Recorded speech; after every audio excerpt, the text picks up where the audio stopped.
இந்த சட்டம் ஒழுங்கு பிரச்சனைகளை பற்றி சட்டசபையில் எப்பொழுதெல்லாம் விவாதம் நடக்கிறதோ அப்பொழுது அதிமுக இப்போ ரிலவெண்டா இருக்கிற இஷ்யூஸை எடுத்தாலும் கூட திமுக வந்து ரொம்ப ஒரு டெம்ப்ளேட் மாதிரியே தூத்துக்குடி, சாத்தான்குளம், பொள்ளாச்சி இந்த 3 விஷயங்களை பத்தி மட்டும்தான் கடந்த 5-6 ஆண்டுகளாக பேசி கொண்டு வருகிறார்கள். ஸோ இதை பத்தி பேசணும் தான், இல்லைன்னு சொல்ல. இதை பத்தி பேசுகின்ற அதே நேரத்தில் தங்கள் ஆட்சியின் மீது இருக்கக்கூடிய குறைகளையும் திமுக ஏற்றுக்கொள்ள வேண்டும். தங்கள் ஆட்சியில் என்னென்ன சட்டம் ஒழுங்கு பிரச்சனைகள் இருக்கிறது. இப்ப நேத்து அந்த பாலிசி நோட்ல வந்து போக்சோ கேஸ், அதாவது குழந்தைகளுக்கு எதிரான வன்கொடுமை அந்த சட்டத்துல நீங்க பாத்தீங்கன்னா வந்து கிட்டத்தட்ட 100% ரிப்போர்ட்டிங் வந்து இன்க்ரீஸ் ஆயிருக்கு.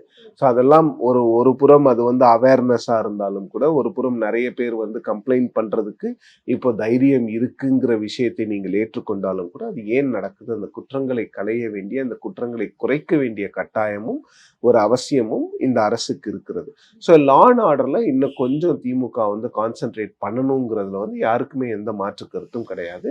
அதை சரியாக தான் எதிர்க்கட்சிகள் இந்த சட்டமன்ற கூட்டத்தொடர்ல வந்து விவாத பொருளாக மாற்றி இருக்கிறார்.